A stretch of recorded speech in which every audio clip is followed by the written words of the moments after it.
Guys, আমরা চলে এসেছি লাল সিঁড়ির পাশে। এখানে এসে আমরা বসে আছি, চা খাওয়া হচ্ছে। চাটা অনেক সুন্দর, অনেক টেস্টি, মানে আদা চা তো স্বাস্থ্যের জন্য উপকারী। আপনারা কেউ দুধ চা খাবেন না, দুধ চা, সুগার এগুলো খুবই ক্ষতিকর। ট্রাই করি অ্যাভয়েড করার জন্য। এটা একদম স্বাস্থ্যকর, মানে স্বাস্থ্য উপযোগী, হেলথ কনসিয়াস টাইপের চা। কি সুন্দর, মানে অনেক টেস্টি আর কি। যাই হোক, প্লেসটা খুবই দারুণ। এখানে এসে অনেকক্ষণ ধরে বসে আছি আর ঢেউ দেখছি, কি সুন্দর।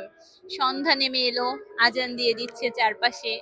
চারপাশে অনেক মানুষজন, তারাও হয়তো আমাদের মতো বাতাস খেতেই এসেছে, যে যার সাথে পেরেছে।